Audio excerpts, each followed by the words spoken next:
Supreme Rebirth, Kabanata 471 hanggang 480. Tinusok ng mga bato ang langit, at gumuho ang mga ulap sa langit. Ang dalisay na dugong binata mula sa angkan ng Iron Spider ay lumipad palabas, nakatingin sa mga mata ni Chenlei na puno ng walang katapusang puot. Bilang isang pure-blood alien, napakatalino niya. Paano siya magdusa ng ganoong kabiguan at mabugbog ng isang tao? Paano ito naiiba sa tinapakan ng malaking paa na nakataas?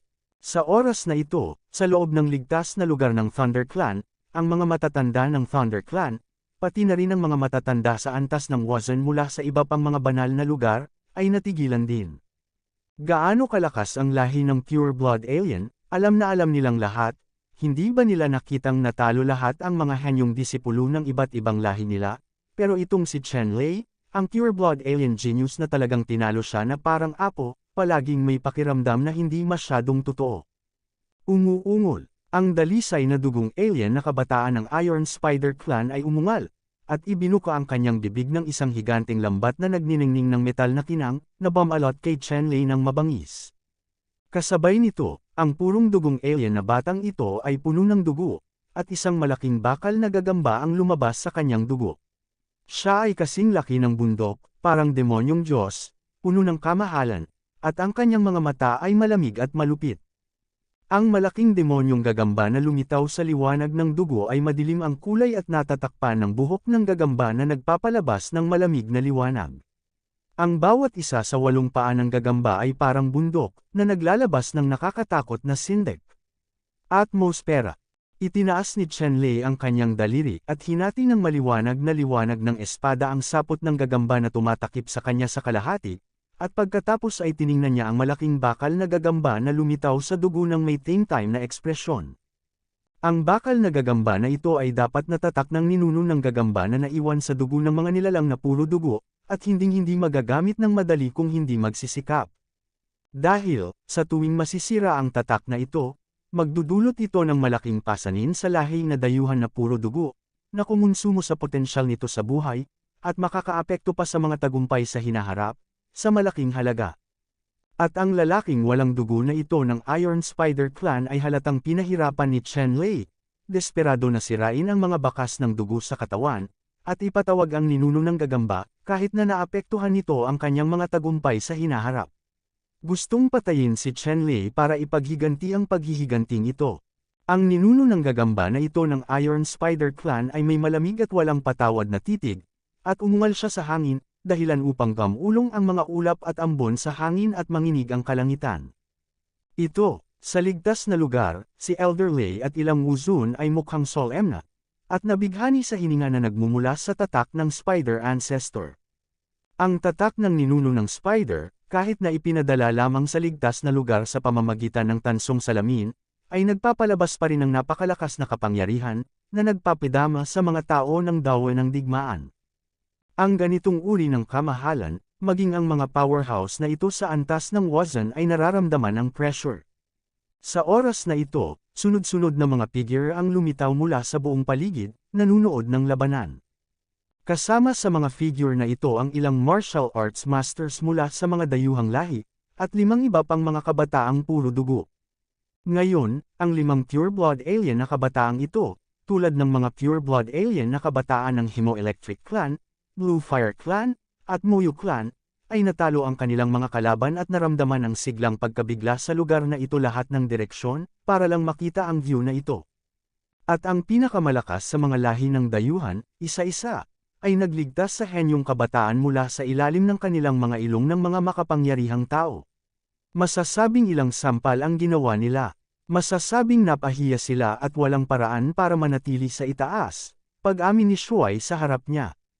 Kaya, sa pagkakataong ito, maraming makapangyarihang alien sa antas ng martial arts ang lahat ay lumitaw, at sa pagkakataong ito, anuman ang mangyari, ang ulo ng batang henyo ng tao ay dapat iwanan, kung hindi, hindi sila makakapagtapat. Nang makita ang isang makapangyarihang tao na lumilitaw sa paligid, si Elder Lei at ang iba pa sa ligtas na lugar, ang kanilang mga kutis ay nagbago ng husto. Magkaroon ng kamalayan na ang mga elder ng Lightning Clan ay talagang nag-ayos para sa malalakas na protektahan ang mga batang henyo na ito. Gayunpaman, bukod sa bawat batang henyo, mayroon ding 2 o 3 martial arts masters. Sa normal na kalagayan, mayroong 2 o 3 martial arts masters na lihim na nagpoprotekta, sapat na upang matiyak ang kaligtasan ng mga batang henyo na ito. Gayunpaman, si Chen Lei ay nasa isang espesyal na sitwasyon. Mayroon na ngayong 5 o 6 na dayuhang martial powers na lumalabas sa tabi niya, at hindi pa kasama ang 5 dayuhang kabataan ng lahi. Sa ganoong lakas, ang mga master na inayos ng Lei clan sa tabi ni Chen Lei ay halatang hindi sapat ang lakas, at walang makakaligtas kay Chen Lei sa harap ng napakaraming makapangyarihang alien. Ang mas ikinalungkot ng Lei clan at iba pa ay ang kasalukuyang lokasyon ni Chen Lei ay medyo malayo pa sa ligtas na lugar. Kahit na gusto niyang magpadala ng isang tao upang palakasin ito, imposibleng dumating ang mga reinforcement sa isang iglap. Sa ilang sandali, nagbago ang mga mukha ni Elder Lei at ng iba pa, at sila ay sobrang pangit. Hindi kaya nasaksihan lamang nila ang pagbagsak ng isang walang katulad na henyo. Habang ang mga matatanda sa antas ng Wuzhen sa iba pang mga banal na lugar at mga banal na dinastiya, nang makita si Chen Lei na nawalan ng pag-asa, ang ilan ay nagpakita ng pag-aalala, habang ang ilan ay natutuwa. Ang lakas ni Chen Lei ay kitang-kita sa lahat. Hindi banggitin ang pagmaster ng Chanzhou ng parehong henerasyon, sapat na para walisin ang karamihan sa mga batang talento. Ang isang walang pangalan, hamak na batang bundok, na talagang pinapahiya ang isang kabataan sa banal na lupain, ay tiyak na hindi isang masayang bagay sa banal na lupain. Sa kasalukuyan, ang pagkamatay sa kamay ng isang dayuhang lahi ay masasabing pinakamagandang layunin para sa binatang ito. Kung hindi, kung siya ay talagang makakabalik na may mga karangalan, kung gayon paano ang batang henyo na ito mula sa banal na lupain at mga Diyos. Pakikitungo sa kanilang sarili. Umatras ng isang hakbang at sabihing may kakaibang pagganap ang binatang ito, at hindi maiiwasang hindi siya mapaboran ni Miss Lei. Kung gayon, hindi ba't mababawasan ng husto ang pagkakataong ikasal kay Miss Lei para sa mga mahuhusay na kabataan? Mga lalaking may iba't ibang lakas. For a time, lahat ng nasa main hall sa safe area ng Thunder Clan ay nagkaroon din ng kani-kanilang mga iniisip at mahirap sabihin. Sa oras na ito, ang purong dugong kabataan ng Tribong Iron Spider, na may ngiting-ngiti at nakakatakot na ngiti sa kanyang mukha, ay sinabi ni Senador Ran, "Humanity, pinagalit mo ako ng husto. Sa pagkakataong ito, dudurugin kita gamit ang sarili kong mga kamay. Nguyain ang bawat piraso ng iyong mga buto at lunukan ka ng malinis, I swear." Galit na galit ang purong dugong kabataan ng Iron Spider Clan. Dinurog at binugbog siya ni Chen Lei. Walang paraan upang maibulalas ang galit na ito. Ang pagpapahirap lamang kay Chen Lei sa pinakamalupit na paraan ang makapagpapawi sa kanyang galit. Pinalibutan ng nakapaligid na alien powerhouse at 5 iba pang pure-blood alien youth si Chen Lei at ang Iron Spider pure-blood youth upang pigilan si Chen Lei na makatakas. Gayunpaman, wala sa kanila ang nagsalita, at hindi nila sinasadyang makialam. Sa larangan ng digmaan na ito, ang purong dugong binatilyo ng Tribong Iron Spider, siya lamang ang makakapagtapos sa labanan gamit ang kanyang sariling mga kamay. Dahan-daang sinulyapan ni Chen Lei ang kabataan ng Iron Spider Clan at ilang dayuhang eksperto na lumitaw sa kanyang paligid, nakangiti ng mapait sa kanyang puso. Oo naman, ang alien battlefield na ito ay mapanganib, at marahil ay makakatagpo siya ng nakamamatay na panganib sa isang punto. Sa pagkakataong ito, kahit siya ay hindi sigurado na makakatakas siya ng ligtas. Gayunpaman, si Chen Lei ay walang takot, at kung gagawin niya ito muli, magkakaroon pa rin siya ng parehong pagpipilian. Kabanata 472. Malamig na tiningnan ni Chen Lei ang purong dugong kabataan ng Iron Spider Clan, Ninishan, at sinabing mapang-asar, "Ikaw, maglakas loob na lamunin ako ng mayabang." Ganap na walang kahihiyan. Yung taong binugbog ko na hindi ko kilala ang nanay ko, with why dare to say this big thing in front of me? Panipik. Naghahanap ka ng kamatayan. Ang dalisay na dugong binata mula sa angkan ng Iron Spider ay naging mas malungkot nang marinig niya ang mga salitang ito. Binugbog lang siya ni Chen Lei. Masasabing habang buhay na siyang napahiya. Kahit nalunukan niya ng tuluyan si Chen Lei, hindi niya ito kayang hugasan si Hina ay nakatakdang samahan siya sa buong buhay niya. Sa oras na ito, ang kabataan ng Iron Spider Clan ay hindi na interesadong makipag-usap kay Chen-Lei. Noong una, gusto niyang makabisado ang wika at hayaan si Chen-Lei na sumuko, ngunit ngayon ay tila kinukuha na lamang niya ang sarili niyang kahihiyan.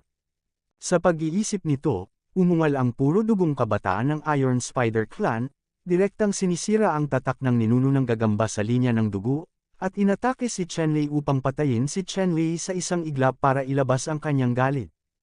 Ang malalaking binti ng gagamba ay naglalabas ng itim na liwanag, at kung ang pinggan na ulap ay pinindot paitaas, na sinamahan ng walang katapusang pamimilit, malalaking bitik ang lilito sa kawalan, nakakatakot at nakakatakot.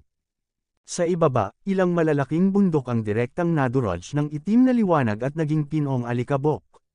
Sa itaas ng itim na bakal na batong lupa, sunod-sunod na mga bitik na walang kalaliman ang lumitaw, na parang mga natural na sakuna, na nagparamdam sa mga tao na parang mga natural na sakuna, takot na takot. Hinarap ni Chen-Lei ang malaking spider leg na ito, sa wakas ay hindi na siya kalmado. Ang kanyang ekspresyon ay marangal, ang kulog at kidlat sa kanyang katawan ay mabilis na umalangaw-ngaw, ang 5 elemento ng Palm Thunder ay dinurog niya, at hinarap niya ang napakalaking Midwater Spider, binti. Sa puntong ito, kailangan ding gamitin ni Chen-Lei ang lahat ng kanyang lakas para gamitin ang kanyang pinakamahusay na pamamaraan. Ilang sandali, isang malawak na dagat ng kulog ang lumitaw sa paligid niya, umuungal ang kulog, na puno ang ilaw ng kuryente, naglalabas ng tumitibok na makajos na kapangyarihan. Sa ligtas na lugar ng Thunder Clan, ang matanda sa Thunder Clan ay naging mas pangit nang makita ang eksenang ito. Ang ipinakita ni Chen-Lei ay malinaw na isang unpredictable Thunder Dao technique. Sa puntong ito, ipinakita ni Chen-Lei ang Thunder Dao technique, na sapat na upang ipakita na ang kanyang pangunahing cultivation practice ay ang Thunder Dao technique. Bukod dito, ang antidote na nagmumula sa halos walang katapusang dagat ng kulog, kahit na masasalamin sa pamamagitan ng tansong salamin, ay nagpapagulat sa mga tao, na sapat na upang patunayan kung gaano kalakas ang ganitong uri ng ehersisyo. Ang pangunahing dahilan kung bakit nag-recruit ng mga kamag-anak ang pinakamatandang babae ng Lei Clan ay para makahanap ng taong napakahalaga sa Lei Clan, tulungan ang Lei Clan na maiwasan ang sakuna, at pamunuan ng Lei Clan na mabawi ang sinaunang kaluwalhatian nito. Ito ang resulta ng pagkalkula ng ninuno ng Lightning Clan na nagtanong sa isang eksperto na bihasa sa makalangit na sikretong sining at ginugol ang kalahati ng kanyang buhay. Napakahalaga ng taong ito sa Lei Clan. Kung hindi, maraming kabataang talento sa Tribong Lei. Bakit kailangang gumamit ng martial arts ang panganay na babae ng Tribong Lei para mag-recruit ng mga kamag-anak? Pagkatapos ng panahong ito ng obserbasyon, halos nakumpirma na ng mga elder ng Lei Clan na ang taong hinahanap nila ay malaking tulong sa Lei Clan, at ang taong makakatulong sa Lei Clan na makaligtas sa kalamidad at mabawi ang kaluwalhatian nito ay si Chen-Lei. Ngayon, ipinakita ni Chen-Lei ang makapangyarihan at walang talo na kapangyarihan ng kidlat, na halos nagpapatunay nito. Gayunpaman, ang nakatakdang tao na napakahirap hanapin ay talagang nakulong sa isang mapanganib na sitwasyon, at halos tiyak na mamamatay. Paano kaya nakaramdam ng sobrang kahihiyan ang elder na ito ng Lei Clan at paano niya ito matatanggap? Iligtas mo pa rin ang batang ito. Lihim na nagpa siya ang mga matatanda ng Lei Clan at sunod-sunod na nagpahatid ng mga utos. Ang buong kapangyarihan ng Lei Clan ay agad na nagsimulang umikot sa napakabilis, at hindi mabilang na mga master ang nagsimulang sumugod sa direksyon kung nasaan si Chen-Lei. Sa sandaling ito, kung saan nakatayo si Chen-Lei, sa wakas ay nahulog ang malaking spider leg na may pinakamataas na presyon. Habang hamupa ang mga binti ng gagamba, ang dagat ng kulog sa paligid ni Chen-Lei ay nagsimulang tumaas at bumagsak ng marahas, at ang walang katapusang mga sinag ng kulog at kidlat ay tumaas sa kalangitan, na nagpapaliwanag sa kalangitan. Ikinaway ni Chen-Lei ang kanyang palad, at ang 5 elementong Thunder Palm ay naging isang higanteng kamay na tumakip sa kalangitan. Sa walang katapusang kulog at kidlat na enerhiya na nakapaloob sa loob, hinampas niya ng malakas ng palad ang binti ng gagamba.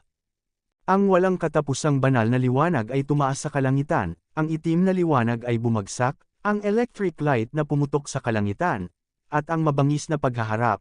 Ang mundo ay napunit ng banal na kapangyarihang ito, ang nakapalibot na malalaking bundok, tulad ng papel, na umaapaw sa enerhiya ay lumipad at sumabog sa mga piraso sa hangin. Nagulat ang ilang martial arts class powerhouse sa iba't ibang lahi. Hindi nila akalain na dalawang martial lord class youth ang maglalaban sa isa't isa, na magiging sanhi ng napakalaking kapangyarihan at kilusan. Protektahan ang iyong sarili. Tungkol naman sa 5 pure-blood alien teenagers sa paligid, lahat sila ay may mga ekspresyong parang multo, at mabilis silang umatras hanggang sa naka-atres sila ng sapat na layo bago sila tumigil. Ang walang katapusang liwanag ay nawala, at ang palad ni Chen-Lei sa wakas ay nakaharang sa malaking spider leg na nahulog na parang magic ridge, at hindi napatay bilang mataba. Gayunpaman, ang mukha ni Chen-Lei ay naging lubhang mapotla, at ang tunay na lakas ng kanyang katawan ay naubos ng 80% sa oras na ito. Sa totoong gangster power na natitira sa kanyang katawan, napakahirap na mahuli ang susunod niyang pag-atake. Gayunpaman, ang dalisay na dugong kabataan mula sa Iron Spider Clan ay nakaramdam din ng pagkabalisa. Kung tutuusin, pilit niyang winasak ang tatak ng Spider Ancestor na malapit ng atakihin. Kunin halimbawa ang kasalukuyang paglilinang ng purong dugong Iron Spider Race, malayo ito sa kakayahang gamitin ang tunay na kapangyarihan ng Spider Ancestral Brand. Maaari lamang itong gamitin ng mababaw, at ang bawat pag-atake ay kailangang ubusin ang karamihan sa pag-atake, pinagmumulan ng buhay. Masasabing ang pagkawala ng kabataan ng Iron Spider Clan sa ilalim ng pag-ataking ito ay higit na mas malaki kaysa kay Chen-Lei. Mula sa storage ring sa kamay ni Chen-Lei, isang bote ng jade ang lumipad mula sa manipis na hangin. Ang essence sa loob ay natunaw sa kolum ng tubig at direktang ibinuhos sa bibig ni Chen-Lei. Ang tunay na lakas ng pagkatalo ni Chen-Lei ay ang makabawi sa napakabilis na bilis. Ang purong dugong kabataan ng Iron Spider Clan ay muling naglabas ng nakakasilaw na dugo, na iniksyon sa tatak ng ninuno ng spider na lumitaw sa hangin. Pagkatapos nito, na may tatak ng Spider Ancestor, isang walang katulad na itim na kabayo ang lumipad palabas, tulad ng isang mahabang itim na ilog, malakas at hamampas patungo kay Chen-Lei. Nanlaki ang mga mata ni Chen-Lei sa galit, ang nakapalibot na dagat ng kulog ay tumaas at bumagsak ng marahas, isang malaki at nakakatakot na figure ang bumangon mula sa dagat ng kulog, umaakyat pa itaas, humarap sa parang itim na ilog na pagsasanay. Ang malaki at nakakatakot na figure ay ang Thunder at Lightning True Dragon.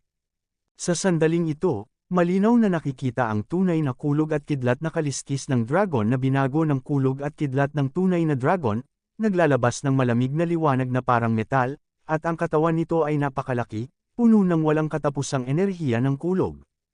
Ang kulog at kidlat na dragon na ito, ang itaas na bahagi ng katawan, ay pumailan lang sa hangin, habang ang ibabang bahagi ng buntot ng dragon ay malalim na nakaugat sa walang katapusang dagat ng kulog, at kasabay nito ay niyanig nito ang langit, boses ni Long Yin, dalawang matingkad na kislap ang lumabas mula sa kanyang mga mata, at bumangga sila sa itim na sibat.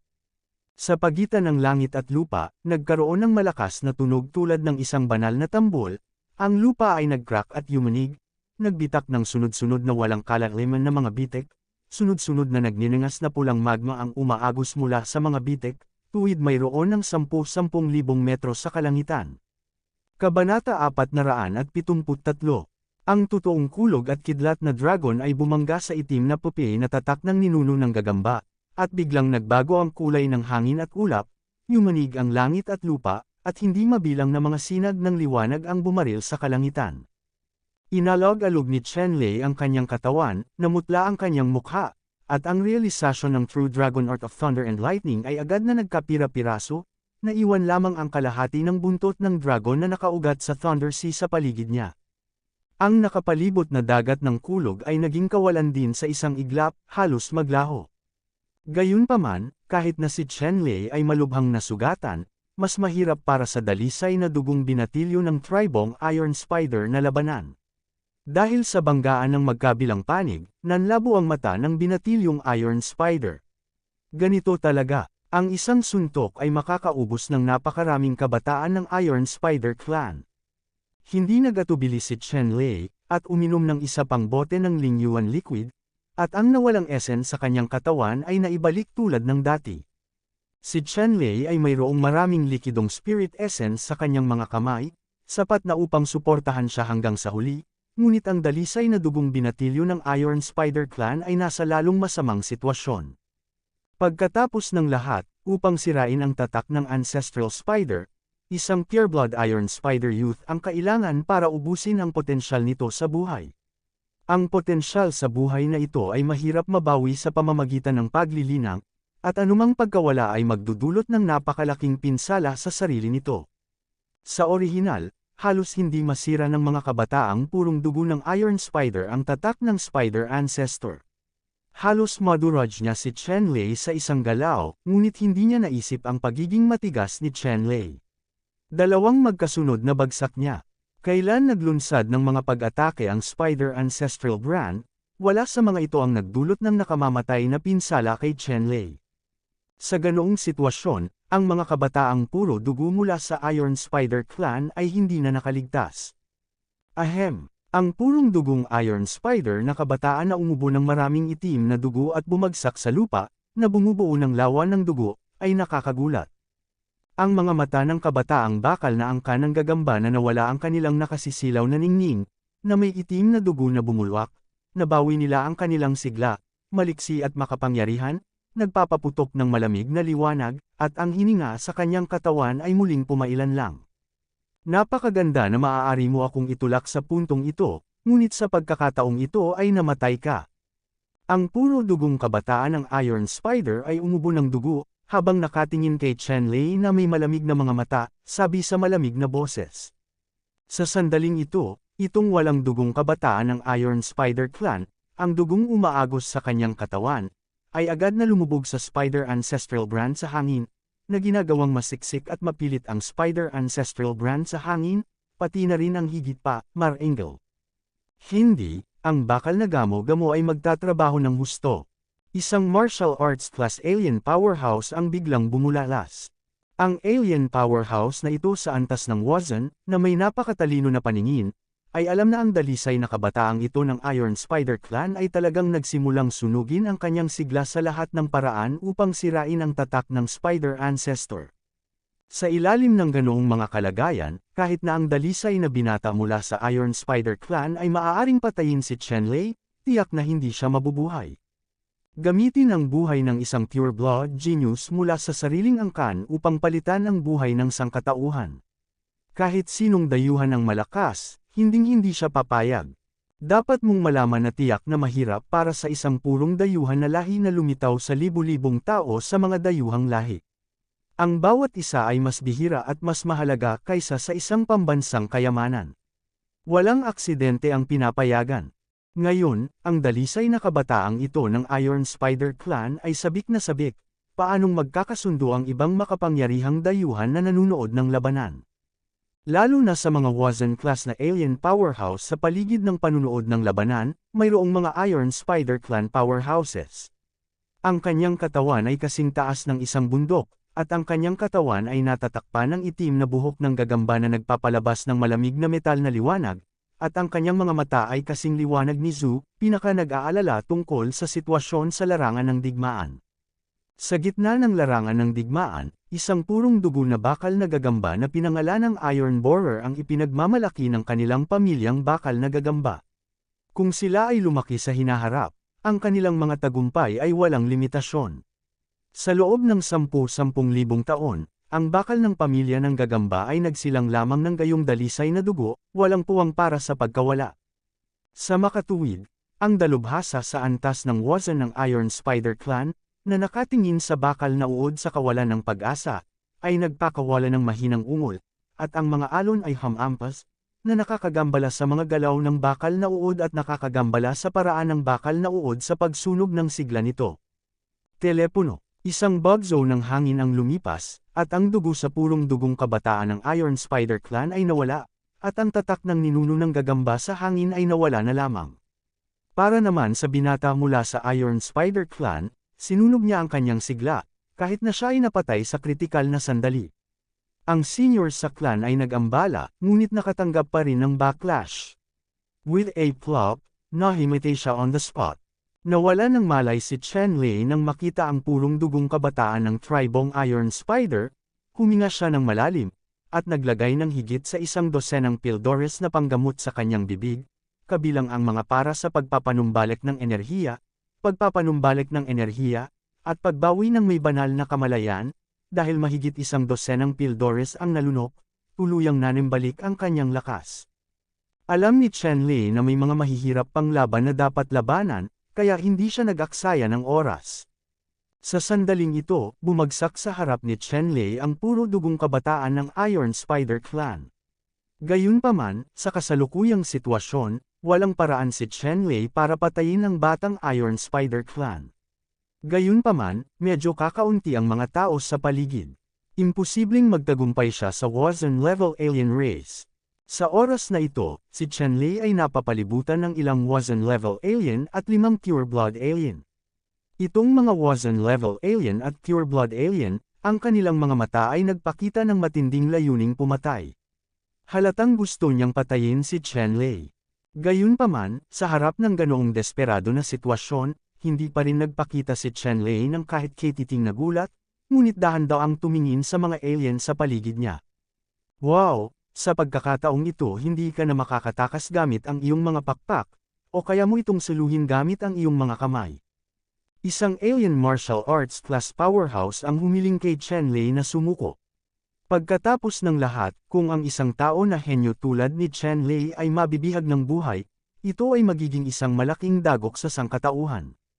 Ngumisi si Chen Lei, hindi ko alam kung ano ang pagsuko, huwag magsalita ng walang kaparekan, isa-isa ka, o magkasama, kung sumimangot ka, hindi ako magiging mabuting tao. Napakamayabang, ngayon nang ahas akong maging kay-abangan, makikilala kita. Isang batang dalubhasa sa dugong purong dugo mula sa angkan ng dugong kuryente, na hindi pamilyar sa kay-abangan ni Chen Lei, ang tumungo sa larangan ng digmaan at nagpakita sa harap ni Chen Lei. Hindi ito tinututulan ng ibang makapangyarihang martial arts ng mga dayuhang lahi. Sa kanilang opinyon, tinalo ni Chen Lei ang mga kabataang puro dugo ng Iron Spider Clan, na isang malaking kahihiyan para sa dayuhang lahi. Isang kabataan lang mula sa Iron Spider Clan, ng parehong henerasyon, Chen Lei sa pamamagitan lamang ng pagkatalo mabubura ang kahihiyang ito. At itong Pure Blood Boy ng Electric Blood Clan ay mas malakas kaysa sa Iron Spider Clan. Sa makatuwid, nais din nilang makita ang proseso ng pagkatalo ng Pure Blood Boy ng Electric Blood Clan kay Chen Lei. Nahaharap sa pang-aasar ng purong dugong kabataan ng Electric Blood Clan, hindi natakot si Chen Lei, at ngumiti ng walang pakialam, at sinabing, halika, natatakot akong hindi ka magtatagumpay. Ang bata mula sa Electric Blood Clan ay hindi rin masyadong nagsalita, at direktang naglunsad ng malakas na pag-atake, sumasabog patungo kay Chen Lei. Napuno ng liwanag ng dugo ang kalangitan, at sa walang katapusang liwanag ng dugo, may kulay dugong kidlat na nagniningning, at bumagsak ito at pinatay si Chen Lei. Hindi pinansin ni Chen Lei ang pag-atake ng puro dugong lalaki ng Electric Blood Clan. Siya ay naliligo sa walang katapusang kulay dugo na electric light, at ang kanyang figure ay parang isang tunay na dragon. Sa kanyang harapan, marahas na bumaril ang palad ng 5 elementong kidlat. Kabanata 474. Ang dalisay na dugong kabataang ito ng Electric Blood Clan ay isinilang upang kontrolin ang takbo ng kulog at kidlat. Kaya lang, sa pag-unawan ng mga kabataang puro dugo ngayon sa paraan ng kulog at kidlat, imposibleng maging kapantay ni Chen Lei. Ang pagkaunawa ng kabataan sa paraan ng kulog at kidlat ay napakalaki, sa tingin ni Chen Lei, mababaw. Sa makatuwid, ang mga pag-atake ng mga lalaki ng Electric Blood Clan ay halos walang silbi kay Chen Lei. Ang mga kulog at kidlat na iyon ay hindi man lang makalapit sa katawan ni Chen Lei, kaya nawala sila. Maaari na ngayong makamit ni Chen Lei ang ganap na kontrol sa kulog at kidlat sa isang maliit na lugar. Ang pagnanais na gumamit ng kulog at kidlat upang harapin siya ay walang pinagkaiba sa paghahanap ng kamatayan. Si Chen Lei ay sumugod sa gilid ng batang lalaki ng angkan na may dugong dekuryente, at ang 5 elementong palad ng kulog ay naging kasing laki ng isang burol, at sinampal ng malakas ang purong dugong batang lalaki ng angkan ng dugong kuryente. Ang dumadagandong na liwanag ay agad na bumalot sa purong dugong kabataan ng Electric Blood Clan. Sa isang malakas na ingay, ang batang lalaki mula sa angkan na may dugong de kuryente ay itinulak sa hangin ng palad ni Chenlei, lumipad ng ilang kilometro, at tumama sa isang maliit na burol ng malakas, na durog sa maliit na burol.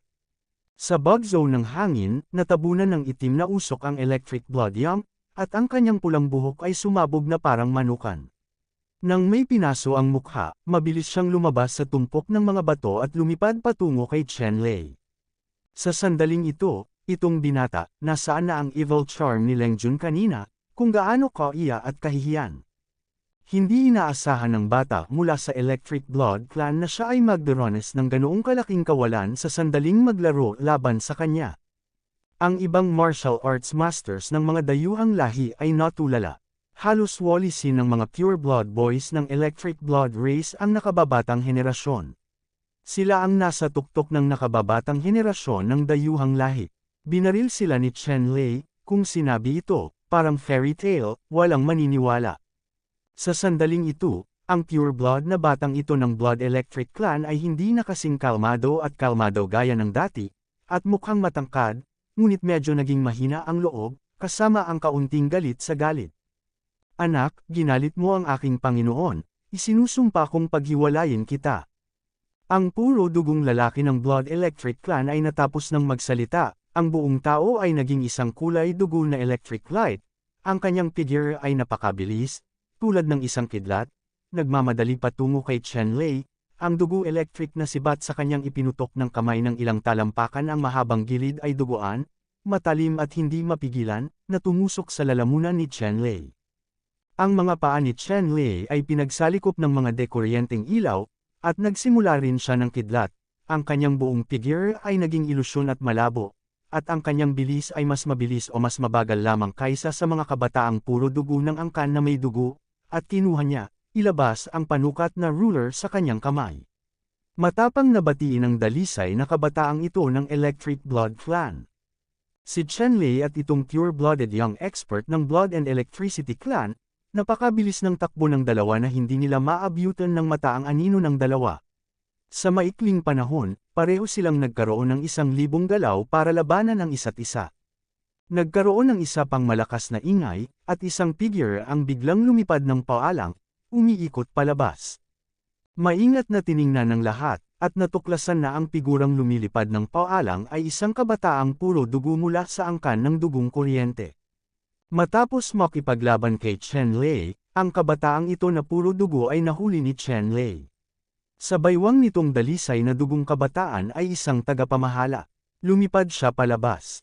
Kung ito ay hindi isang kritikal na sandali, ang kulay dugo na kaliskis sa baywang ng purong dugong batang ito ay automatikong nagpoprotekta sa Panginoon, laban sa 70% na lakas ni Chenlei o higit pa. Natatakot ako na ang binti na ito ay maaaring isang purong dugong bata. Ang lalaki ng Electric Blood Clan ay huminto sa kanyang baywang at binitawan. Ang dalisay na batang lalaki ng Electric Blood Clan ay nakadama ng hindi maipaliwanag na sakit sa kanyang baywang sa sandaling ito. Ang sakit ay pumasok sa kanyang bone marrow at halos hindi na makayanan. Ang lalong nagpahirap sa pure-blooded blood boy ay natalo na naman siya ni Chenlei. Dahil dito ang purong dugong kabataan ng lahing dekuryenteng dugo ay umiwas, na itinuring ang sangkatauhan bilang pagkain at mga alipin, at sa wakas ay napagtanto ang kalagayan ng purong dugong kabataan ng lahing Iron Spider. Hindi katakataka na ang mga kabataang puro dugo ng tribong Iron Spider, kahit na hindi nila gusto ang kanilang buhay, ay kailangang labanan si Chenlei. Masyado kasi yabang ang angkan nila. Kapag naapakan na sila, kahit ayaw na nila sa kanilang buhay, kailangan nilang labanan ang isa't isa hanggang kamatayan. Ang bata mula sa Electric Blood Clan ay walang exception. Ang 2 beses na tinamaan ni Chenlei ay hindi siya sumuko. Kung tutuusin ay nadagdagan pa talaga nito ang bangis sa kanyang katawan. Nagkaroon ng isang malakas na ingay, at isang marahas na puwersa ang bumangon mula sa dugo electric na kabataan, at ang kanyang katawan ay binaha ng dugo. Sa loob ng dugo, lumitaw ang isang dagat ng dugo, malawak at walang hanggan, na may hindi mabilang na mga buto na lumulutang sa loob nito, bawat isa. Ang mga buto nito ay kasing laki ng mga bundok, na naglalabas ng nakakapangilabot na kapangyarihan. At ang hitsura ng dagat na ito ng dugo ay eksaktong napakalaking mahiwagang kapangyarihan na nakapaloob sa dugo ng mga kabataang dekuryenteng dugo. Ayon sa alamat, ang dagat ng dugong ito ay maaaring ilibing ang lahat ng pinakamataas na figure at ito ay isang tunay na nilalang, supernatural na kapangyarihan. Ang dagat ng dugo ay lumundag, at nagkaroon ng nakakabinging dagandong ng mga alon. Ang tunog na ito lamang ay may mga mahiwagang katangian, at tila may kakayahang panginginig ng mga kaluluwa ng mga tao. Gayunpaman, ang ganitong uri ng mahika ay hindi wasto para kay Chen Lei. Sa sandaling ito, sa isip ni Chen Lei, ang 9 Sky Blue Bells ay nagpapalabas ng asul na liwanag, na nilulusaw ang lahat ng hindi kilalang alon at binabantayan ang Soul Sea ni Chen Lei. Mayroong 9 na araw na binabantayan ni Biluaojong ang Soul Sea, kahit anong uri ng alien technique laban sa Soul, imposibleng talagang masaktan si Chen Lei. Gayunpaman, kahit na nalutas ni Jiushan Biluaojong ang hindi pinangalanang pagbabago bagong ito laban sa kaluluwa, ang dagat ng dugo na lumitaw mula sa likod ng mga kabataan ng Blood Electric Clan ay nakakatakot pa rin. Biglang, isang malakas na dagandong ang nagmula sa dagat ng dugo, at isang nakakatakot na hayop na dugo ang lumabas mula sa dagat ng dugo, nakatayo sa ibabaw ng dagat, na may dugong nagniningning, at ang mga mata nito ay nagniningning na parang biktima Chen Lei. Ang dugong hayop na ito, na lubhang mabangis, ay lumabas mula sa dagat ng dugo, ngunit ito ay napakalinaw, tulad ng isang buhay na nilalang. Ito ay natatakpan ng matutulis na bone spurs, lalo na sa likod. Isang hilera ng jade bone spurs, kasing kapal ng bundok, ang tumagos sa kalangitan, naglalabas ng maulap na dugo, at sa pagitan ng bone spurs, may kidlat. Ang dugong hayop na ito, na ang kanyang mga mata ay parang malamig na kuryente, na nagdadala ng agos ng dugo at malakas na hangin, ay nagmula sa dagat ng dugo, at lumapit kay Chen Lei sa isang kisap mata, tulad ng isang malaking kuko ng dugo ng isang burol, sa malaking bahagi ng dugo, marahas niyang tinapakan si Chen Lei. Ang metro sa kamay ni Chen Lei ay namumulaklak ng hindi masusukat na liwanag, at naging isang malaking pinuno tulad ng langit, nang hindi nagpapakita ng anumang kahinaan, na nakaharap sa malaking kuko ng dugo ng lungsod. Isang tunog na parang Hongzong Dalo ang umalangaw sa pagitan ng langit at lupa, at tanging isang bilog ng hubad na mata na sound wave ang nakikitang nakasentro sa lugar kung saan nagkita ang dalawa, na kumakalat palabas, at sumunod ang kawalan.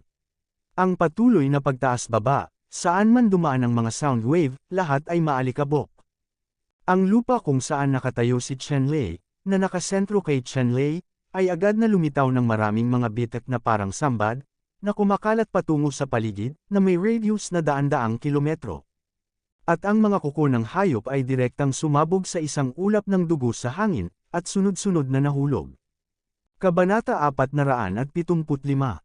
Ang electric blood na kabataan ay namutla, at ang chi at dugo ni Chen Lei ay lumutang sa paanan ni Chen Lei, at siya ay lubhang hindi komportable. Gayunpaman, hindi rin mapalagay si Chen Lei. Ang kanang kamay na nakahawak sa ruler ay namamanhid sa sobrang lakas, bamuka ang bibig ng tigre, at patuloy na tumutulo ang dugo. Isang dagat ng dugo ang lumutang sa likod ng mga kabataang may dugo, at isang ilog ng dugo ang damaloy mula sa dagat ng dugo at lumubog sa dugong hayop. Sa pagdaragdag ng river na ito, ang mga blood monster hooves na pinasabog ni Chen Lei ay muling nagkatawang tao, na naglabas ng kinang na parang jade, na lumilitaw na mas malakas. Huminga ng malalim si Chen Lei, at kumulo ang kulog at kidlat na diwa sa kanyang dantian, at hindi mabilang na kulog at kidlat na diwa ang itinurok sa panukat na ruler, at ang panukat na sinag ay sumugod sa kalangitan, na naglalabas ng malaking presyon.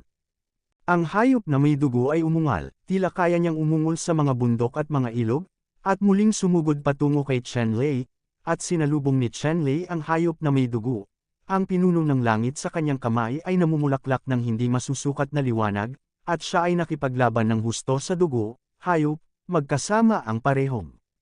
Sa isang iglap, ang lugar na ito ay napunit ni Chen Lei at ng dugong hayop na nag-aaway.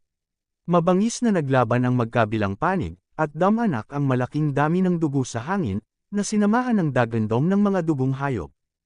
Sa huli, si Chen Lei ay sumambulat ng may banal na kapangyarihan at dinurog ang dugong hayop sa hangin gamit ang isang paa, na ginawa itong ulan ng dugo sa kalangitan, na naglaho. Tungkol naman sa mga kabataang puro dugo ng angkan ng dugong kuryente, matapos durugan ni Chen Lei, ang buong tao ay tila nabasag, bumulwak ang dugo at ang kanyang mukha ay pangit. Sa sandaling ito, ang buong katawan ni Chen Lei ay natatakpan ng mga galos, na lahat ay naiwan sa kanya ng mga hayop na may dugo. Ang lakas ng dugong hayop na ito ay napakalakas, at hindi ito mapapatay ni Chen Lei nang walang anumang pinsala. Sa oras na ito, ang binata ng Electric Blood Clan ay halos walang pakialam, ngunit siya ay nagtiyaga pa rin, at ang dugo sa kanyang katawan ay muling umunlad, at nais niyang ipatawag muli ang dugong hayop mula sa dagat ng dugo, para patayin si Chen Lei. Gayunpaman, hindi na binigyan ni Chen Lei ng pagkakataon ng pure blood boy na ito. Lumitaw siya sa likod ng batang lalaki na puro dugo na parang nagte-teleport, at ang ruler ng panukat ay nabasag patungo sa ulo ng batang lalaki na puro dugo. Usok. Isang malaking pakiramdam ng krisis ang lumitaw sa puso ng kabataang may dugo, at isa-isang sumabog ang buhok sa buong katawan. Nang walang pag-iisip tungkol dito, mayroong isang electric light sa ilalim ng kanyang mga paa, at ang buong tao ay gumagalaw. Isang grupo ng mga bulaklak ng dugo ang namumulaklak sa himpapawid, at ang katawan ng binatilyong may dugo ay gamulong at nahulog mula sa himpapawid, gamulong sa lupa. Ngayon lang napunta ang paa ni Chen Lei sa ulo ng lalaking puro dugo ng Electric Blood Clan, gusto lang patayin ng isang paa ang pure-blooded boy ng Electric Blood Clan. Gayunpaman, ang lalaking ito na puro dugo mula sa Electric Blood Clan ay sobrang matalas. Sa kritikal na sandali, ang kanyang katawan ay gumalaw patagilid upang maiwasan ang mahahalagang punto. Gayunpaman, ang balikat ni Chen Lei na puro dugo ay dinurog ni Chen Lei, at ang kalahati ng kanyang katawan ay naging ambon ng dugo. Sa pagkakataong ito, hindi na protektahan ng kulay dugong kaliskis sa katawan ng binata. Ang batang lalaki ng Electric Blood Clan na napunit ang kalahati ng kanyang katawan ay natural na nawala ang kanyang pagiging epektibo sa pakikipaglaban. Siya ay iniligtas ng isang alien sovereign level powerhouse, kinuha ang elixir, at pinrotektahan siya. Sa sandaling ito, ang mga Wazen-class powerhouses sa ligtas na lugar ng Lei Clan ay nabigla lahat sa performance ni Chen Lei. Ang lakas ng pakikipaglaban ni Chen Lei ay pinabagsak lamang ang kanilang ketulusan. Kung tungkol naman sa mga martial arts class powerhouses ng mga dayuhang lahi, ang pangit ng mukha nila. Ang Iron Spider Clan, ang Electric Blood Clan, at ang Pure Blood na mga henyo ng dalawang makapangyarihang clans, ay nabigong talunin si Chen Lei, ngunit lahat sila ay nasugatan sa mga kamay ni Chen Lei. Para sa isang dayuhang lahi, ang kapaligiran ay sapat na malakas upang hindi na maging malakas. Sa oras na ito, ang mga kabataang puro dugo ng Qingyan Clan ay tumayo at lumapit kay Chen Lei. Ang lalaking dalisay na dugong ito ng tribong Qingyan ay hindi matangkad, mga 1.5 metro lamang ang taas. May cyan na balat sa buong katawan, turquoise na buhok, isang cyan flame mark sa kanyang noo, at maging ang magkabilang mata. Ang kulay ay emerald green. At ang dalisay na dugong kamay na ito ng Qingyan Clan ay may hawak na 2 metrong glazed na kawayan sa kanyang kamay. Ang glazed na kawayan na ito ay kasing kapal lamang ng isang itlog, ang tuktok ay napakakinis, walang kaunting pag-usli, at ang matalim na gilid ay lubhang matalim, na naglalabas ng malabong kinang ng salamin. Ang glazed bamboo na ito ay siyempre pinutol mula sa glazed bamboo na mahigit 1,000 taon na, kasing lakas ng ginto at naglalaman ng isang uri ng poison glazed glass. Ang colored glazed poison ay maaaring isama sa Qingyan Clan's Blue Flame Poison upang mabuo ang Blue Flame Colored Glazed Poison. Ang ganitong uri ng lason ay isang kakaibang lason na sikat sa mundo, at ito ay maihahambing sa makulay na lason ng makulay na lahi. Ang ganitong uri ng matinding lason ay napakahirap alisin kapag nalantad. Sa oras na ito, pagkatapos na matalo ang Iron Spider Clan at ang Electric Blood Clan sa harap ni Chen Lei, ang Pure-Blooded Blue Flame Clan boy sa wakas ay humakbang pasulong upang talunin si Chen Lei at ipagtanggol ang lahi ng dayuhan. Ang karangalan ng isang batang henyo. Ang dalisay na dugong kabataan ng Qingyan Clan ay napakatahimik. Pagkatapos maglakad sa harap ni Chen Lei, hindi siya kumibo, at agad na naglunsad ng matinding pag-atake. Ang dalisay na binata na ito mula sa angka ng Qingyan ay napakabilis. Ang makintab na kawayan sa kanyang kamay ay agad na tumagos sa hindi mabilang na mga anino ng kawayan, itinapon sa buong kalangitan at inaatake si Chen-Lei. Kinawayan ni Chen-Lei ang ruler sa kanyang kamay, naging anino ng Sky Ruler, at pinatigil ang lahat ng walang katapusang nanlilisik na anino ng kawayan. Pagdating sa Katanji tanging martial arts, kumpiyansa si Chen-Lei na hindi siya matatalo kahit kanino. Ang purong dugong kabataan ng Qingyan clan, ang pinakanakakatakot na bahagi ay ang lason ng asul na apoy at may kulay na glaze. Tungkol naman sa martial arts, katamtaman lang ang kanyang performance, at least hindi ito makapagdala ng anumang tunay na banta kay Chen-Lei. Kinawayan ni Chen-Lei ang tagapamahala upang ihinto ang lahat ng pag-atake ng mga kabataang puro dugo ng tribong Qingyan. Ang tono ay huminahon, na naging dahilan upang ang mga kabataang walang dugo ng tribo ng Qingyan ay bahagyang nababalisa sa ilang sandali. Sa sandaling lumitaw ang pagkabalisa, ang mga pagkukulang ay tiyak na lilitos sa kamay. At kung gaano katalas ang pagkakahawak ni Chen-Lei sa mga mandirigma, ang lalaking dalisay na dugong ito ng angka ng Qingyan ay mahigpit na nahawakan ng walang kabuluhang bakas ng mga kapintasan ni Chen-Lei, sinusukat ang Panginoon ng Langit sa pamamagitan ng mga susul ng mga anino ng kawayan, at tinapik siya ng isang ang braso ng isang binata na puro dugo ng Qingyan clan. Ang suntok na ito ay gumawa ng mapurol na tunog na parang paghampas ng bato, at ang braso ng puro dugong kabataan ng Qingyan clan ay biglang pinutol ng isang tagapamahala. Ang kabataan ng Blue Fire clan ay sumigaw, ang kanyang figure ay mabilis na umatras, at siya ay lumayo kay Chen-Lei, isang pares ng asul na mga mata na naglalabas ng hindi maipaliwanag na mabangis na liwanag. Ang kabataan ng angka ng Qingyan ay gumawa ng parang ahas na tunog, at ang Cyan Ray ay bumuhos sa glass bamboo sa kanyang kamay, at ang glass bamboo na nagniningning na may kulay na salamin ay unti-unting nabahiran ng kulay cyan green. Unti-unti, ang cyan green na kulay na ito ay naging mas makapal at mas makapal, nagiging berdeng ambon, na nakapalibot sa makintab na kawayan. Nang makita ang eksenang ito, lahat ng martial arts powers ng mga dayuhang lahi ay nagpakita ng maingat na ekspresyon sa kanilang mga mukha. Alam mo, ang ambon na ito, na kumikinang sa asul na liwanag, ay ang lason ng sikat na asul na apoy na glazed glass. Napakalakas ng lason nitong makamandag na ambon na kahit ang mga martial artist ay hindi nang ahas na madaling mahawahan ito. Sa oras na ito, sa safe zone, isang elder ng Panchuan Wazan level sa Panwu Holy Land, nang makita ang lason ng asul na kulay apoy na glaze, ang kanyang lumang mukha ay bahagyang kumaibot. Ang malabanal na anak ng kanilang banal na lupain sa Panwu, ang henyong alagad na si Panlong, ay tinusok ng sapi ng kawayan sa kanyang palad, at nalason ng makintab na asul na apoy. Sa oras na ito, bagamat iba't ibang bawdan elixir ang ginamit, pinigilan lamang ang lason, ngunit hindi ito napuksa sa makatuwid, labis siyang natakot sa lason nitong kulay asul na apoy na glaze. Kabanata 476. Ang dalisay na binata ng Qingyan tribe, na may isang makintab na kawayan sa kanyang kamay na napapalibutan ng bakas ng berdeng ambon, ay kasing bilis ng bagzo ng hangin at ulan, marahas niyang sinaksak si Chen-Lei, at libu-libong anino ng kawayan ang lumitaw, sa langit agad. At unti-unting kumalat ang isang bakas ng berdeng ambon, na may kuha ng purong dugong kabataan ng angkan ng Qingyan, at sa isang kisap mata, lahat ng nasa loob ng 10 ektarya ay natatakpan ng asul na salamin ng apoy. Ang lason ay disguised. Ang lason nitong asul na apoy na kulay glaze ay nangingibabaw sa mundo, at sa lugar na ito nasakop ng asul na apoy na kulay glaze, kahit na ang lupa ay unti-unting nagiging kulay ng kulay na glaze. At ang buong katawan ni Chen-Lei ay nababalutan ng makamandag na ambon ng asul na apoy na kulay glaze poison, kahit na ipikit niya ang kanyang hininga, ito ay walang silbi.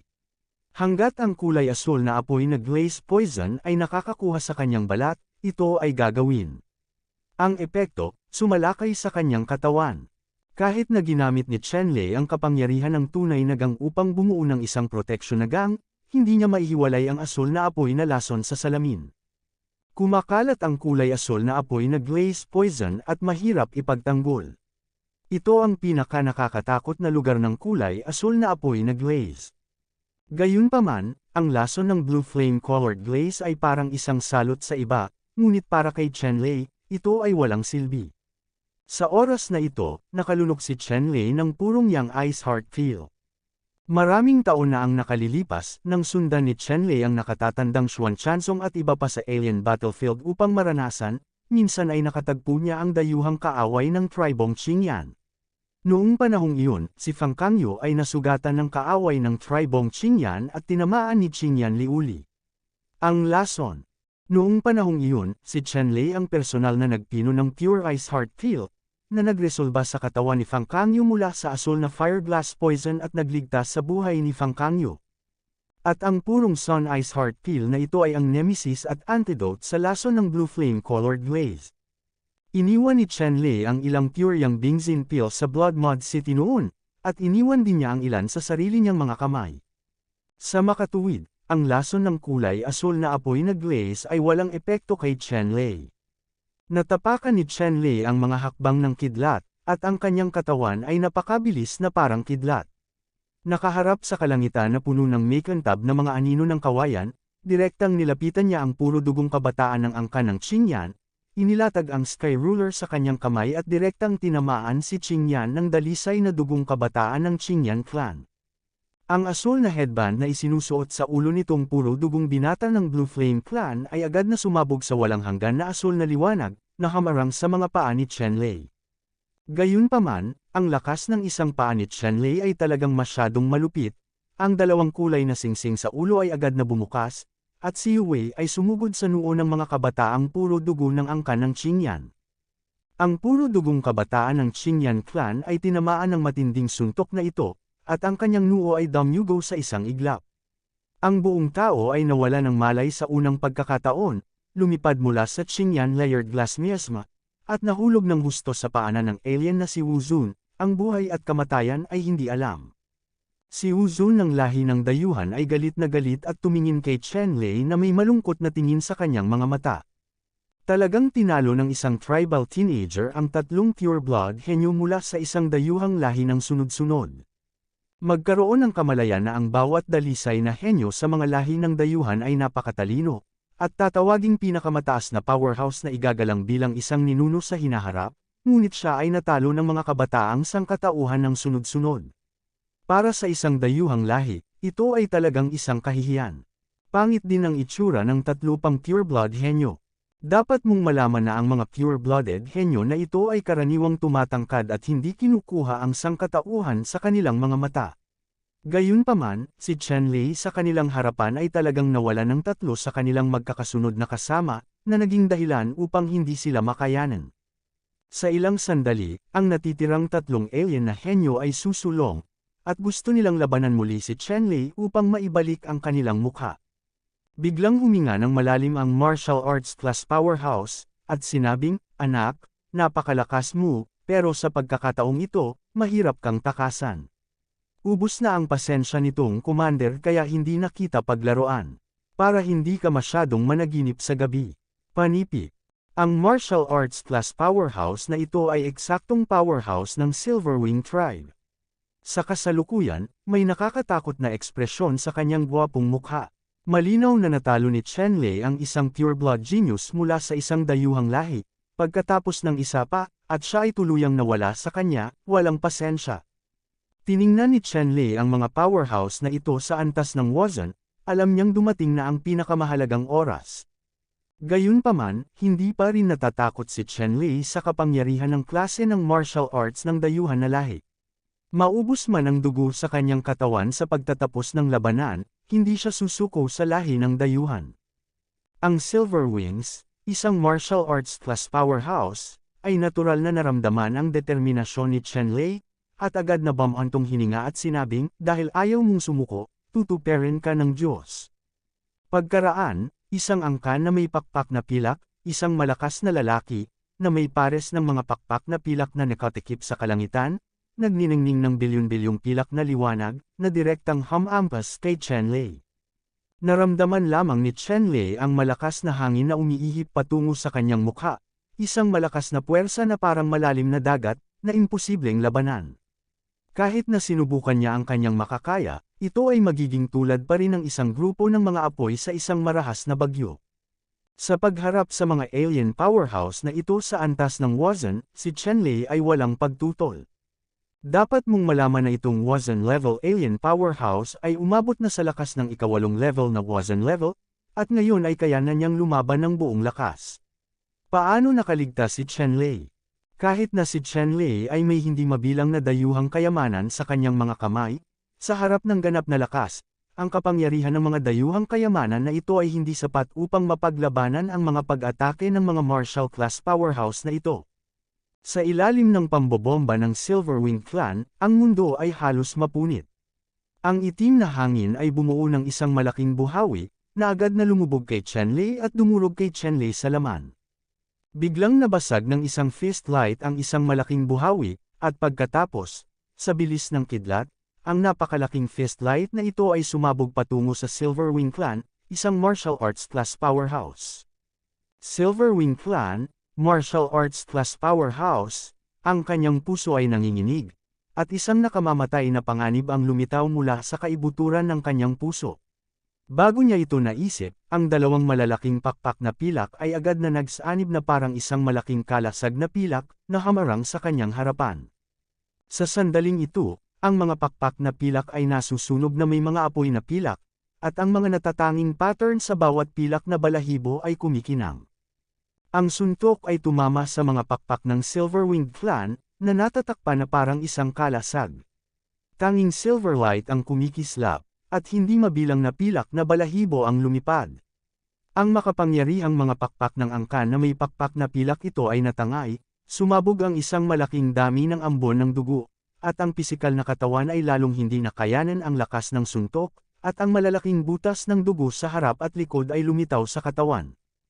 Ang Silverwing Clan powerhouse na ito ay sumigaw at tumingin sa kanyang katawan na hindi makapaniwala, para lamang makita na ang kanyang puso ay ganap na nadurog sa pulbos ng suntok na ito, at ang kanyang sigla ay mabilis na nawala.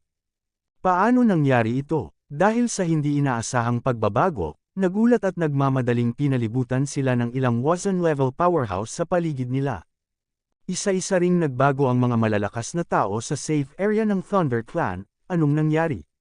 Sa sandaling ito, nawala ang lahat ng itim na alikabok sa harap ni Chenlei, at dahan-dahang lumitaw ang isang figure na nagpapakita ng nakakatakot na aura sa harap ni Chenlei. Kabanata 477. Ang figure na ito ang matinding nasugatan sa Wazn-level powerhouse ng Silverwing Clan na may suntok. Sa sandaling ito, lahat ay tumingin sa figurang ito, at pagkatapos ay malinaw nilang nakikita na ang figurang ito ay isang matandang lalaki na may maikling tangkad at isang kulay abo na balbas. Ninuno ng diwata ng pagong. Sa lugar kung saan matatagpuan ang Lake Clan, bagamat may mga taong sumisigaw, ang figure na ito ay talagang ninuno ng Guesian sa Guesian Island.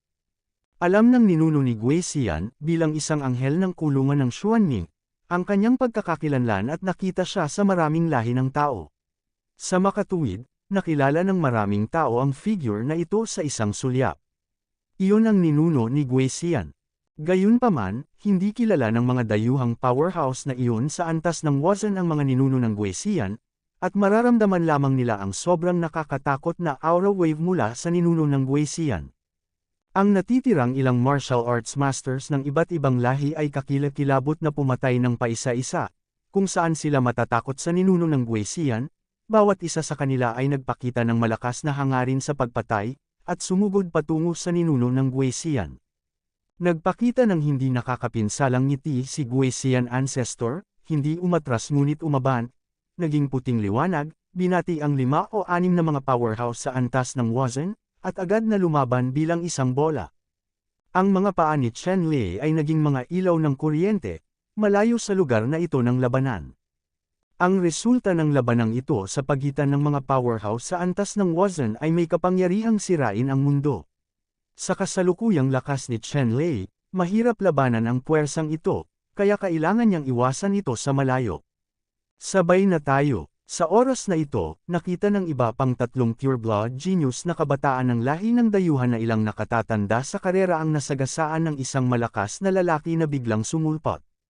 Pagkatapos ng kaunting usapan, nagpasya silang ibaba muna si Chenlei. Hindi sila maaaring makisali sa labanan ng Wazn-class powerhouses, ngunit hinding-hindi ito pababayaan ni Chenlei at ng iba pa. Sabay-sabay na sumugod kay Chenlei ang tatlong pure-blood genius na kabataan mula sa iba't ibang lahi.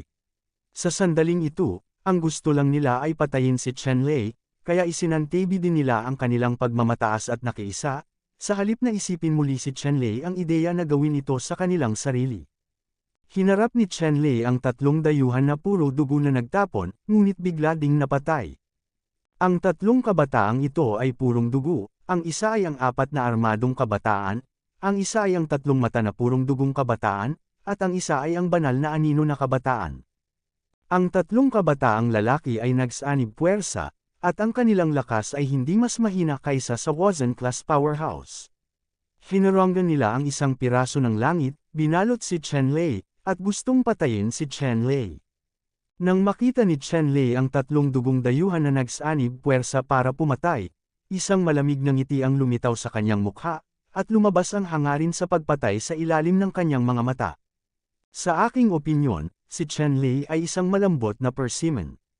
Dumaing si Chenlei sa kanyang puso, gumalaw ang kanyang isipan, 18 malamig na ilaw ang biglang lumitaw mula sa pagitan ng kanyang mga daliri, at sa isang kisap mata ay pumailan lang sila sa kalangitan, nakabitin ng mataas sa kalangitan, gamulong ang mga ulap ng kulog, umaalingaw-ngaw ang tunog ng kulog, at tatlong alien. Nakabalot ang batang puro dugo. Sa isang kisap mata, bilyon-bilyong sword lights ang nagradiated mula sa 18 malamig na sinag ng liwanag, tulad ng Milky Way na nakabitin ng baligtad, na bumagsak ng gusto patungo sa tatlong mga kabataang dayuhan na puro dugo. Pagbubuo ng espada ni Xiao Liyin. Sa oras na ito, sa wakas ay inalok ni Chenlei ang kanyang pumatay, at isinakripisyo ang pagbuo ng espada ni Xiao Liyin. Sa kanyang nakaraang buhay, ang pinakamalakas na paraan ng pag-atake ni Chenlei ay ang Great Chaos Tribulation Sword Formation, habang ang Sword Formation ni Xiao Liyin ay ang panimulang Sword Formation ng Great Chaos Tribulation Sword Formation. Sa makatuwid, si Chenlei ay likas na napakahusay sa pagbuo ng espada ni Xiao Liyin. Ngayon, dahil sa limitadong kapangyarihan, ang sword formation na magagamit ni Chenlei ay ang pangalawang layer lamang ng Xiao Liyin Sword Formation, ngunit ang kapangyarihan ng pangalawang layer na ito ng Xiao Liyin Sword Formation ay sapat na nakakatakot. Ang pagpatay sa purong dugong kabataang ito ng isang dayuhang lahi ay pareho talagang hindi problema. Nagkaroon ng pagsabog ng liwanag ng espada. Ang tatlong kabataang pure-blood henyo na nahulog sa sword formation ay may kaunting panlaban. Tinakpan sila ng walang katapusang liwanag ng espada. Halos sa isang kisap mata, natatakpan na sila ng sword formation. Hinahati ng malaking kapangyarihan ang katawan sa daan-daang piraso, at hindi na maaaring mamatay. Masakit din sa akin. Ilang mga eksperto sa antas ng Wazen na nakapaligid sa ninuno ng Guesian ang nakasaksi sa buong proseso ng tatlong kabataang eksperto sa dugong purong pinatay ni Chenlei, bawat isa sa kanila ay sumisigaw ng hindi sinasadya, at samukan ng ilang subo ng dugo. Totoo na ang mga dalisay na henyo ay napakabihirang at mahalaga sa mga lahi ng dayuhan. Ang bawat tao ay magkakaroon nito sa daan-daang libong milyong taon. Ngayon tatlo sa kanila ang namatay ng sabay-sabay, na hindi mabata para sa lahi ng dayuhan, pagkawala.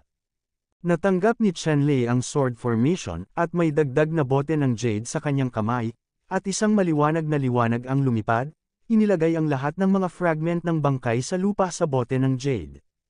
Ang laman at dugo ng mga bagets na ito na puro dugo ay naglalaman ng napakalakas na divine power, na matatawag na gamot sa laman at dugo. Madal-isay ni Chenlei ang madugong Taobao pill gamit ito, kaya hinding-hindi niya ito sasayangin. Hindi lang iyon, muling itinuon ni Chenlei ang kanyang mga tingin sa tatlong kabataang puro dugo mula sa Iron Spider Clan, Blood Electric Clan at Blue Flame Clan. Ang tatlong Pure Blood Boys ay natalo ni Chenlei, at sa oras na ito ay wala silang kapangyarihang lumaban. Sa sandaling ito, ang tatlong Pure Blood na teenager na ito ay nakita ng mga tingin ni Chenlei, at sila ay nakikipaglaban sa malamig na digmaan sa buong mundo, nakakaramdam ng isang masama at mapanganib na hininga. Hindi ito ginawa ni Chenlei, ipinagpatuloy niya ito, itinaas ang kanyang daliri, pinutol ang ilang makapal na sword lights, at hinabol ang tatlong purong dugong dayuhan na lahi at ginawa ang mga ito bilang mga materyal na alchemy. Ang tatlong puro dugong kabataan mula sa Iron Spider Clan, Blood Electric Clan, at Blue Flame Clan ay natural na hindi maninindigan. Sumabog sila sa banal na liwanag, na susunog ang kanilang huling potensyal, at marahas na inatake si Chen Lei. Gayunpaman, ang tatlong pure blood na teenager na ito ay malubhang nasugatan, at sila ay pinatay ni Chen Lei sa pamamagitan lamang ng ilang mga trick, at sila ay inilagay sa mga bote ng jade. Sa oras na ito, maraming Wazen-class powerhouses ng alien race ang nagalit at nawala ng 6 na pure blood genius na kabataan. Ito ay talagang isang walang uliran na lindol para sa lahi ng dayuhan, na magdudulot ng hindi mabilang na mga pagpatay. Walang alinlangan na ang Wuzun na ito ay hindi na makakatakas sa kamatayan pagkatapos noon. Maging ang kanilang tribo ay magiging kasangkot. Tiyak na ipapadala sila sa mga pinakamapanganib, masakit at nakakapagod na mga frontline o kahit na mga kampo ng kumpe ng kanyan. Ibinaba sa pinakamurang alipin. Sa pag-iisip sa resultang ito, ilang dayuhang martial masters ang nanginginig sa takot, na gustong durugan ang katawan ni Chen Lei. Kaya lang hindi nila maaligan ngayon si Chen Lei. Ang ninuno ni Gui Xian ay nagtataglay ng walang kapantay na lakas. Pinigilan ng isang tao ang kanilang 5 martial arts class powerhouses. Hindi lamang sila nawala sa paningin, sila rin ang may kapangyarihan. Sa wakas, ang ninuno ng Gui Xian ay sumabog, at si Wu Ji ay nagliwanag ng maliwanag at nakasisilaw na liwanag. Nagpaputok ito ng malaking bola ng tunay na liwanag na nagpapaliwanag sa larangan ng digmaan, at tumama ng husto sa 5 antas ng Wazen na powerhouse. Sa 5 dayuhang martial arts class powerhouses na ito, 4 ang agad na sumabog sa masa ng ambon ng dugo sa hangin, at ang mga natitira ay napunit din. Gayunpaman, itong si Wuzun, na sikat sa kanyang malakas na sigla, ay halos hindi nakaligtas sa kanyang buhay, ay hindi nang ahas na manatili ng matagal, sumabog ang isang malaking ulap ng ambon ng dugo, at pagkatapos ay tumakas dito na parang lumilipad, nawala. At ang ninuno na siling ng Gui Xian ay tumayo sa hangin, at hindi niya sinasadya na habulin siya, ngunit direktang naging maliwanag na ilaw at nagsuot ng jade pendant sa baywang ni Chen Lei. Ang ninuno ng Gui Xian na nagresolba sa krisis ni Chen Lei ay isang projection lamang. Gayunpaman, sa napakalakas na lakas, direktang sumabog siya at napatay ang 5 dayuhang martial arts class powerhouses, isang tao lang ang nakatakas. Kabanata 478. At ang ninuno na si Gui Xian ay kumonsumo ng malaking halaga ng enerhiya mula sa kanyang banal na kamalayan, kaya hindi siya nag-abala na habulin ang tumatakas na alien sage class powerhouse. Sa sandaling ito, inalis ni Chen Lei ang mga storage ring na naiwan ng ilang mga powerhouse sa antas ng Wazen, at pagkatapos ay naging isang kidlat, nagmamadali patungo sa ligtas na lugar ng Lei Clan. Ang panahong ito ay mailalarawan bilang isang pagtakas mula sa kamatayan. Kung walang bakas ng panghihimasok na iniwan ng ninunong Gui Xian, hinding-hindi siya makakatakas.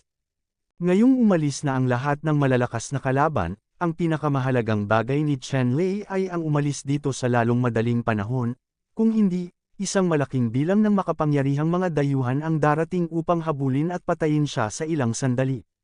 Sa pagkakataong ito, pinatay niya ang 6 na dayuhang kataas-taasang henyo. Ito ay isang hindi mabata na pagkawala para sa dayuhang lahi, at tiyak na magpapabaliw sa dayuhang lahi. Ngayon, ito na lang ang pagkakataon ni Chen Lei na makalabas, kaya naman, hindi mag-aaksaya si Chen Lei ng anumang pagsisikap na sumugod sa ligtas na lugar ng buong lakas. Habang nasa daan, patuloy na ginagamit ang Thunder Steps at Thunder God Wings ni Chen Lei.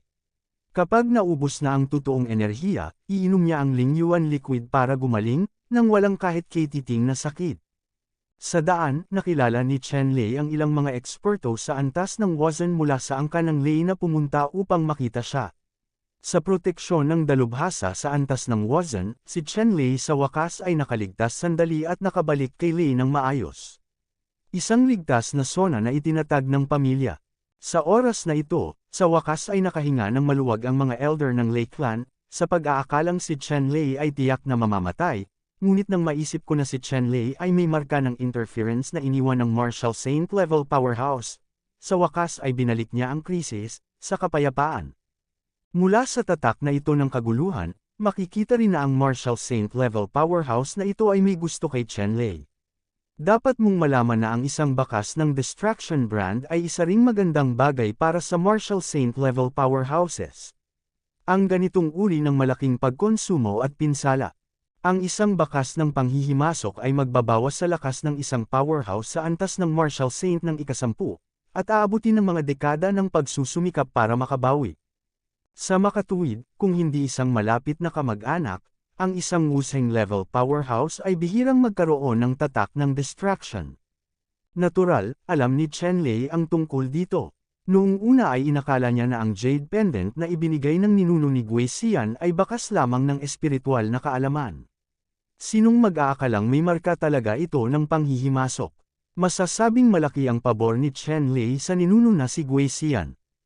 Tinanggihan ni Chen Lei ang kahilingang ito, at sisigot ng 2 beses sa hinaharap. Sa oras na ito, binati sila ng Lightning Clan Elder at ng iba pa. Ang powerhouse ng Lei Clan ay tumingin kay Chen Lei na may malaking kasiyahan. Tulad ng para sa iba pang malalaking powerhouses, ang kanilang mga mata ay komplikado. Akala ko ay tiyak na mamamatay si Chen Lei, ngunit walang nag-isip na si Chen Lei ay talagang may nakakagambalang bakas na iniwan ng immortal na ninuno ng pagong. Ang ilang mabilis na pag-iisip na mga powerhouse ngayon ay tinuturing si Chen Lei bilang isang binata na nabuhay sa mahabang buhay ng ninuno ng Gui Xian at ang tagumpay ni Lin Chan. Sa print, personal na binigyan ng ninuno ng Gui Xian ang bata ng Jade Pendant at inihayag na si Chen Lei ay protektado ni Xuanming. Siyempre, kahit na naisip ito ng mga powerhouse na ito, wala nang masama dito ngayon.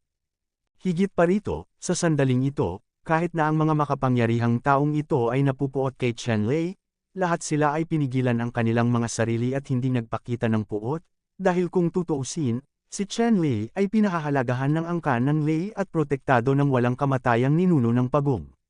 Ngayon hindi ibig sabihin nun ay makakagalaw na sila. Elder Lei, 6 na tao lang ang nakasagot sa pagsusulit sa pagkakataong ito. Masasabing tapos na ang pagsusulit na ito. Pagkabalik ni Chen Lei, isang deacon mula sa Lei Clan ang nagulat sa elder ng Lei Clan. Tumango ang matanda sa Lei Clan. Sa orihinal, sa pagkakataong ito ay pipili ako ng 10 naka-shortlist na kandidato, ngunit marami sa kanila ang nabigong makaligtas hanggang sa pagtatapos ng pagsusulit, na maaari lamang ituring na isang pagkabigo. Ang napiling 6 lamang ang na-shortlist. Kabilang sa 6 na taong ito, kabilang sina Chen Lei, Panlong, Sun Chen, ang 5 prinsipe ng Red Flame God Dynasty, at ang prinsipe ng Silver Star God Dynasty. Kabilang sa mga ito, ang mga pagsasamantalang militar ni Chen Lei ay walang alinlangan ng unang tao. Si Elder Lei, isang pure-blood henyo sa mga lahi ng dayuhan, pinugutan ko ng ulo ang 6 na tao. Tiyak na mababaliw at gagantay ng ligaw ang lahing alien. Ang bagay na ito ay dapat ihanda ng maaga.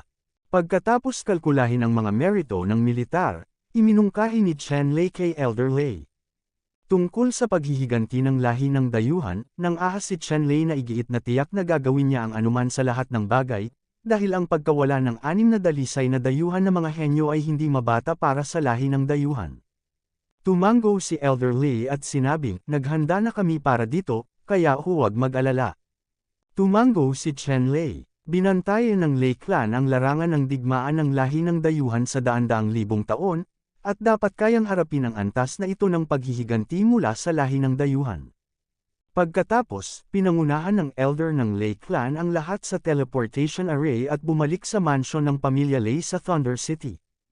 Matapos bumalik sa mansyon ng pamilya Lei, inayos ni Chen Lei at ang iba pa na magpahinga, at direktang iniulat ni Elder Lei ang mga resulta ng pagsusulit na ito sa pinuno ng pamilya Lei. Para naman sa ibang mga henyo at malalakas na lalaki, maayos din ang pagkakalagay nila. Si Chen Lei at ang iba pa ang pinaka-espesyal na pangangalaga.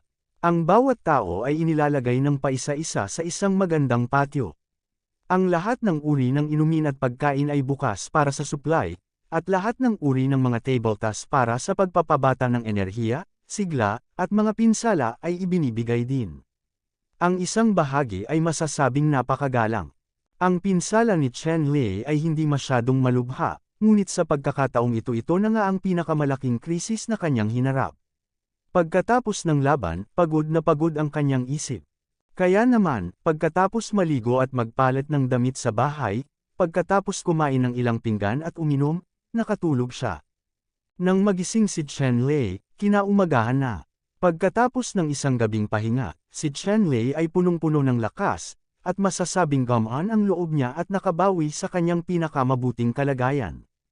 Pagkatapos maghugas, dumating ang isang katulong at kinuha si Chen Lei para mag-almusal. Pagkatapos ay sinabi niya, Master Chen, inutusan ka ng aking bayan na pumunta sa Laying Hall pagkatapos mong kumain ng almusal. Tumango si Chen Lei at sinundan ng katulong sa Laying Hall. Pagdating sa Laying Hall, natuklasan ni Chen Lei na hindi siya nag-iisa sa Laying Hall, ngunit naroon din sina Panlong, Song Gan, ang 5 prinsipe ng Qian Dynasty, Qi Hongyi, at ang 6 na prinsipe ng Silver Star Dynasty, Gu Feichen, at alagad ng Yin at Yang Holy Land, isang batang henyo na nagngangalang Yu Hongji. Chen Lei, Panlong, Sun Chen, Qi Hongyi, Gu Feichen, Yu Hongji, ang 6 na teenager na ito ang huling 6 na mahuhusay na teenager na napili sa kompetisyon. Ang 6 sa kanila, sa pagkakataong ito ay ipinatawag sila sa Leiying Temple, dumating sila upang makilala si Lei Yu, ang pinakamatanda sa angkan ng Lei. Si Lei Yu, ang pinakamatanda sa angkan ng Lei, ay nabalitang maganda ang hitsura, at siya ang unang hiyas ng angkan ng Lei. At napakataas din ang galing ng panganay na babae ng Lei Clan. Siya ay kilala bilang ang unang henyo ng Lei Clan sa loob ng 10,000 taon, at siya ay hindi mahuhulaan at hindi pangkaraniwan sa kanyang paglilinang. Sa pagkakataong ito, ang huling yugto ng kompetisyon sa martial arts ay hindi para makita kung sino ang malakas, may talento, mahusay na ipinanganak, at maganda, ngunit upang makita kung sino ang maaaring pumasok sa mga mata ni Miss Lei Yu at magustuhan ni Miss Lei Yu. Sa pahintulot lamang ni Miss Lei Yu, maaari siyang maging asawa ni Miss Lei Yu, ito ang pinakamahalagang punto. Kabanata 479. Ang 6 na mahuhusay na kapatid ay lumabas lahat sa Laying Hall, at sa oras na ito, mayroong higit sa 100 malalaking tao na nakaupo sa magkabilang gilid ng Laying Hall. Kabilang sa kanila, ang isa ay may taas na 9 na talampakan, na may mabigat na mukha na parang datiles, isang markang hugis kidlat sa gitna ng kanyang mga kilay, at isang mahabang itim na balbas sa ibaba ng kanyang panga. Sa paligid ng kanyang katawan, ang kawalan ay bahagyang baluktot, marilag, at ang momentum ay walang hangganan. Ang isang ito ay ang kasalukuyang patriarch ng Lei Clan at ang biolohikal na ama ni Miss Lei Yu. Siya ay mabangis at matapang. Binigyan siya ng palayaw na Lightning Tiger. Tungkol naman sa tunay niyang pangalan, walang nagbanggit sa kanya.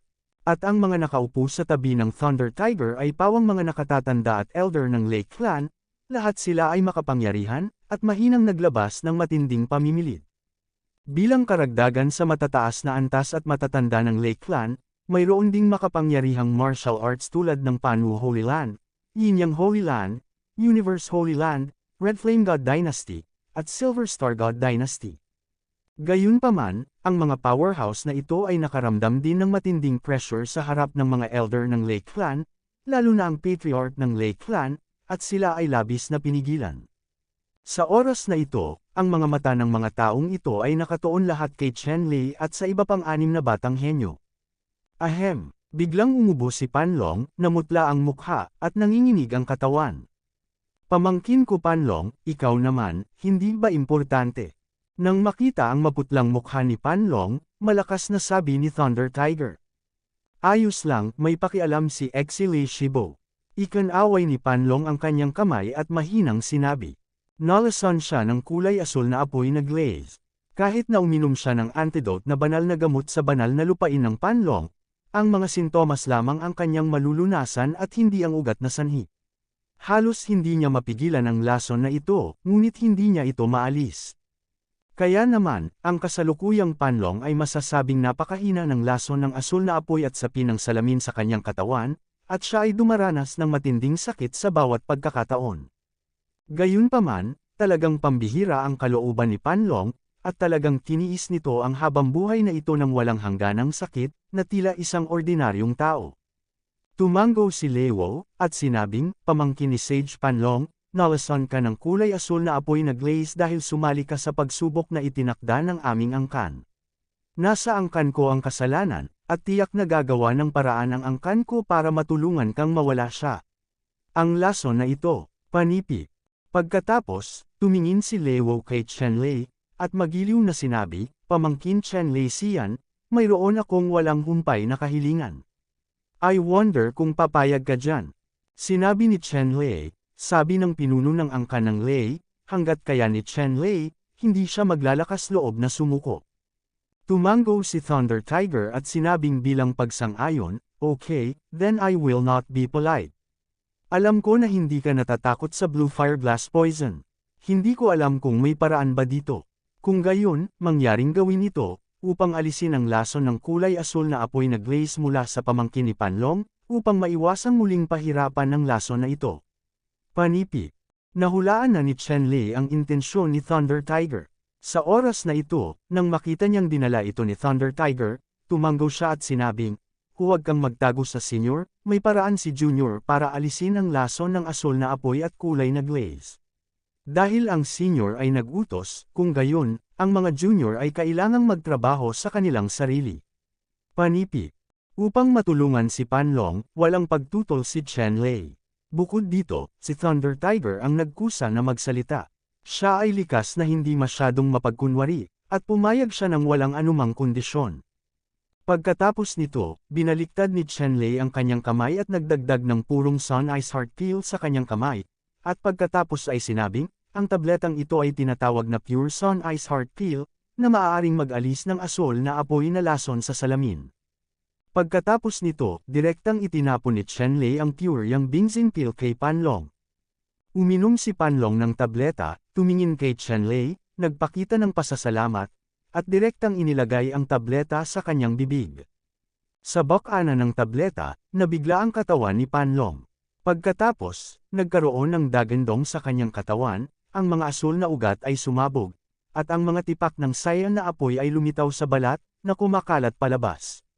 Si Chenlei ay biglang nagkaroon ng glaze na kawayan sa kanyang kamay, at ang glaze na kawayan na ito ay nakuha ang mga samsam ng dalisay na dugong kabataan ng Qingyan tribe. Ikanaway ni Chenlei ang makantab na kawayan, at sunod-sunod na lumubog ang maliliit na asul na apoy sa makantab na kawayan, na nagbigay sa makantab na kawayan ng isang pahiwatig ng berdeng kahulugan. Sa loob ng kalahating susiyang, biglang iminulat ni Panlong ang kanyang mga mata at naglabas ng dalawang sinag ng malamig na liwanag, na wala ang asul na apoy na lason sa kanyang katawan, at siya ay nakabawi tulad ng dati. Salamat Kuya Chen sa pagliligtas sa kanyang buhay. Maaalala ito ni Panlong sa kanyang puso, at magkakaroon ng malaking gantimpala sa hinaharap. Iniyuko ni Panlong ang kanyang mga kamay at same time na sinabi kay Chenlei. Sa kaunting pagsisikap, hindi magiging magalang si Brother Pan. Ikanaway ni Chenlei ang kanyang kamay at sinabing walang pakialam ang kakayahan ni Panlong na sabihin ito ay hindi nasayang ang purong Yang Ice Heart Peel. Nang makita ito ni Thunder Tiger, tumango siya bilang kasiyahan, at sinabing, bueno, dahil gumaling na ang nakalalasong sugat ni Nephew Panlong, dapat na nating pag-usapan ang tungkol sa negosyo sa susunod. Nang marinig ang mga salita ng pinuno ng Lake Clan, ilang mga kabataang henyo ang biglang naging mas masigla, alam na ang susunod na bagay ay ang highlight. Dapat mong malaman na kahit na si Chenlei ay nagsagawa ng pinakakapansin-pansin sa pagsusulit na ito, ang pinakamatanda sa angkan ng Lei ay pinili ang kanyang asawa at manugang, hindi mga bodyguard. Sa makatuwid, ang kapangyarihan ng labanan ay hindi ang unang bagay, ngunit kung sino ang makikita. Ang pinakamahalaga ay ang magustuhan ni Miss Lei. Sa kasong ito, naramdaman ng ilang mahuhusay na teenager na sapat na ang kanyang alindog para muling mapatingin sa kanya si Miss Lei. Hindi ito ibinenta ni Lewo, at direktang sinabi niya, dahil nakapasa ka sa pagsusulit, ang susunod na hakbang ay upang makita si Yor. Kung ang sinuman sa inyo ay makakuha ng pag-aproba ni Yor, pagkatapos ay kukunin ko si Yor. Ako ang magiging partner mo, at hinding-hindi ko ito pagsisisihan. Panipi. Ilang mahuhusay na teenager ang nakarinig sa mga salita ng Lake Clan leader, lahat sila ay masaya, ngunit lahat sila ay nakagan at hindi nawala ang kanilang paninindigan.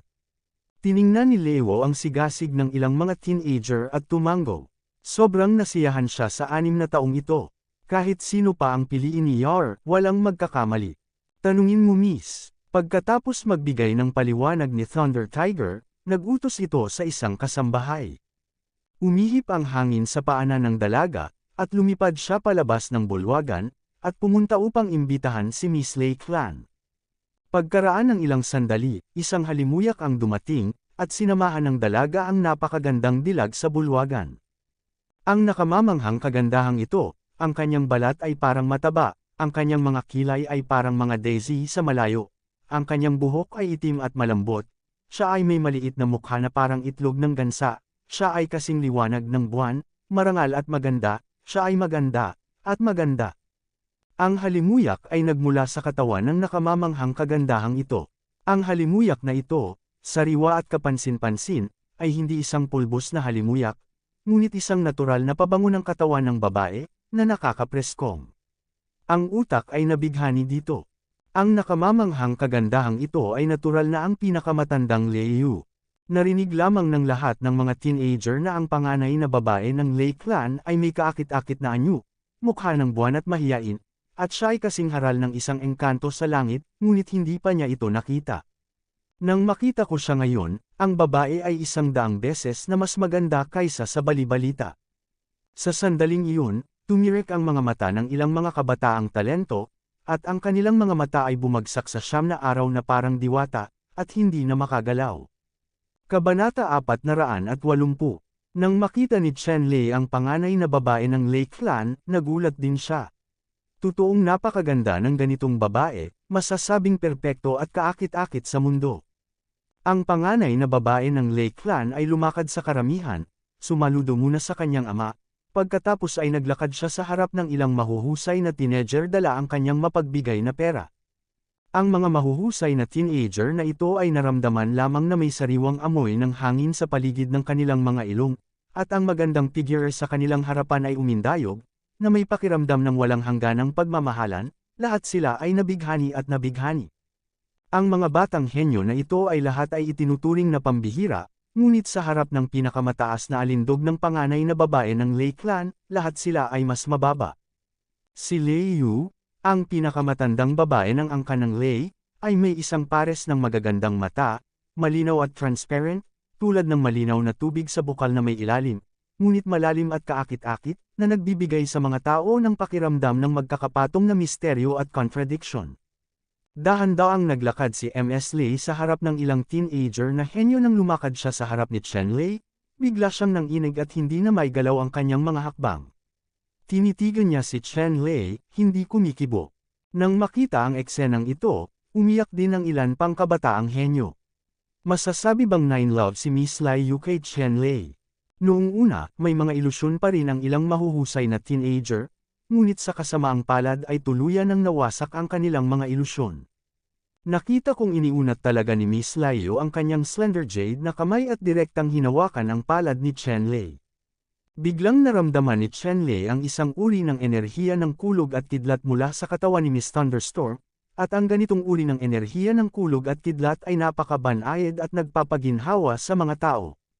Sa sandaling ito, ang katawan ni Chen Lei ay mayroon ding kulog at kidlat na orihinal na kapangyarihan, na ipinasa sa mga kamay ni Miss Lei, at maging ang Thunder God liquid na hindi pa ganap na napino sa katawan ni Chen Lei ay nagkapira-piraso.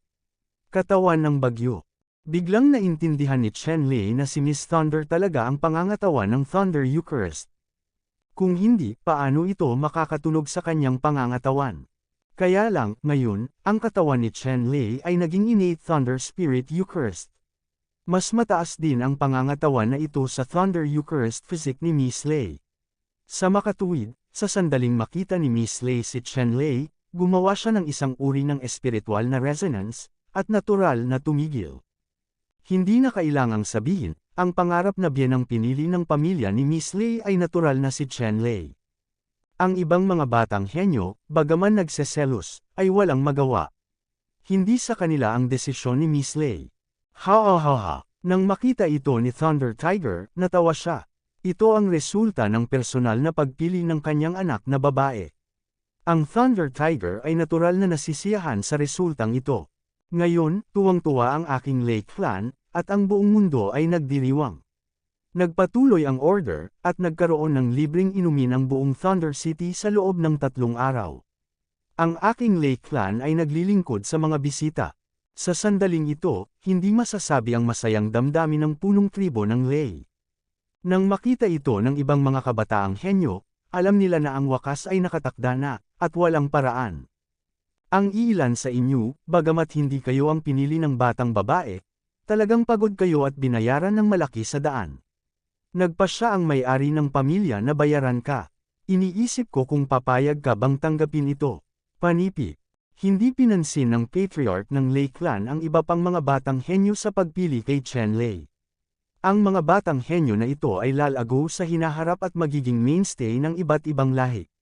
Siyempre, kailangan nilang bumuo ng isang magandang relasyon. Siyempre, ito rin ay para matupad ang pangako sa simula ng patimpalak na mag-recruit ng mga kamag-anak. Para sa kabayaran ng Lei clan, kahit na ang ilang mga kabataang henyo ay nagmula sa mga banal na lupain at dinastiya, at may malalim na pinagmulan, natural na hindi sila tatanggi na tanggapin ang mga bagay ng walang kabuluhan, isa-isa.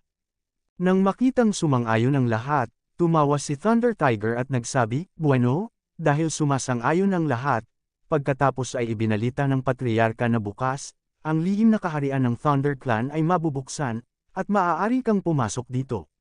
Kung anong pagkakataon ang makukuha mo ay depende sa iyong swerte. Panipi. Ano, binubuksan ba nito ang lihim na kaharian ng Thunder Clan? Ilang mahuhusay na teenager ang natulala sa pay na biglang nahulog mula sa mundo. Alamin na ang mga lupaing ninuno at mga lihim na kaharian ay ang pundasyon ng isang angkan o banal na lupain o dinastiya. Bukas lang sila sa sarili nilang angkan at sa mga alagad ng angkan na ito, at sanay sila sa mga disipulo ng kanilang angkan. Sa pangkalahatan ay mga dayuhang disipulo, mahirap makapasok sa lihim na kaharian ng ibang mga sekta o Diyos. Ito ang lihim na teritoryo ng Kishan na kinokontrol ng Great Shu Dynasty at ng 7 Great Sects. Dahil masyadong mahina ang kanilang lakas, sa tuwing magbubukas sila, kailangan nilang magbigay ng ilang kota sa dakilang sagradong dinastiya. Gayunpaman, ang isang malakas na puwersa tulad ng Thunder Clan ay walang sekta o banal na lupain, at ang mga Diyos ay naglakas loob na salakayin ang ancestral land ng Thunder Clan. Ito ay purong gawa ng paghahanap ng kamatayan. Sa makatuwid, sa ilalim ng normal na mga pangyayari sa Thunder Clan Secret Realm, mahirap para sa mga dayuhan na makita ang misteryo nito. Gayunpaman, sa pagkakataong ito, ang patriarch ng Lei Clan ay aktwal na inihayag sa publiko na maaari niyang payagan ang ilang kabataan na pumasok sa lihim na kaharian ng Lei Clan. Ang kabayarang ito ay masasabing isang malaking kapalaran para sa mga mahuhusay na kabataang ito. Pagkatapos, ang patriarch ng Lei Clan ay muling tumingin kay Chen Lei at magiliw na sinabi, "Chen Lei, sa pagkakataong ito ay maaari ka ring pumasok sa Secret Realm ng Thunder Clan. After this trip to the Secret Realm, you can go and invite your parents to come, we will discuss you and yours engagement together, what do you think?" Panipi. Tumango si Chen Lei at nagsabi, "Kailangan kong sundin ang mga tagubilin ng mga nakatatanda." Sabi ni Lei Clan Head, "Okay, then, let us all go. May magdadala sa iyo sa lihim na kaharian ng Lei Clan bukas ng umaga." Pagkatapos magsalita, iwinagayway ni Thunder Tiger ang kanyang kamay bilang senyales na umalis na ang lahat. Ito ang kaso, isa-isang umalis ang ilang martial arts masters mula sa Holy Land at God Dynasty. Bagamat hindi sila nasisiyahan sa thunderstorm na pumili kay Chen Lei, ang ganitong bagay ay hindi isang bagay na maaari nilang mamagitan, kaya nag-aatubili silang umalis. Maya-maya, umalis na ang lahat. Sa bulwagan ni Lei Ying, si Miss Laiyo at Chen Lei na lang ang natira. Sa oras na ito, mahigpit pa rin ang hawak ng kamay ni Lei Yu sa kamay ni Chen Lei. Gayunpaman, pagkaraan ng ilang sandali, binitawan ni Thunderstorm ang kanyang kamay, at namula ang kanyang mukha. "Young Master Chen, hindi ako nakapagpigil. There were some boys out of the blue, kaya hindi ko siya masisisi." Sumulyap si Lei Yu kay Chen Lei at mahinang sinabi. Umiling si Chen Lei at ngumiti, "Okay lang, Miss Lei." Pagkatapos magsalita, nagkatinginan sina Chen Lei at Lei Yu, at bigla silang nahiya. Ang mga bagyo ay tumama pa sa ibang lugar. Bagamat karaniwang may magandang personalidad si Thunderstorm, ngunit sa isang taong malapit ng maging asawa, ngunit hindi pa nagkaroon ng malalim na pag-unawa, natural na may bakas ng kahihiyan sa kanyang puso. Sa oras na ito, hindi alam ni Chenlei kung ano ang sasabihin. Sa loob ng ilang oras, ang bulwagan ay napuno ng kakaibang kapaligiran. Gayunpaman, sa huli ay nalampasan ni Chenlei ang kahihiyan at nagkusa na sabihin, "Miss Lei, hindi ko alam kung anong mga pagkakataon at panganib ang mayroon sa lihim na kaharian ng Lei clan na magbubukas-bukas. Pwede bang ipaliwanag sa akin ni MS Lei?" Panipik. Sa kasalukuyan, ang kawalan ng pagkakaunawaan sa pagitan ni Chenlei at Lei Yu ay naging dahilan upang hindi maiiwasan ang komunikasyon. Gayunpaman, nang magkaroon sila ng isang karaniwang paksa, ang komunikasyon sa pagitan ng dalawa ay naging napaka-relax at natural. Matapos marinig ang tanong ni Chenlei, alam din ni Lei Yu na sadyang nakahanap si Chenlei ng paksa upang sirain ang kakaibang kapaligiran na ito, at ngayon alam na niya ang tungkol sa sitwasyon sa lihim na kaharian ng Lei clan. Habang lumalalim ang palitan, unti-unting nawala ang awkward na kapaligiran sa pagitan ni Chenlei at Lei Yu, na naging parang mga matandang kaibigan.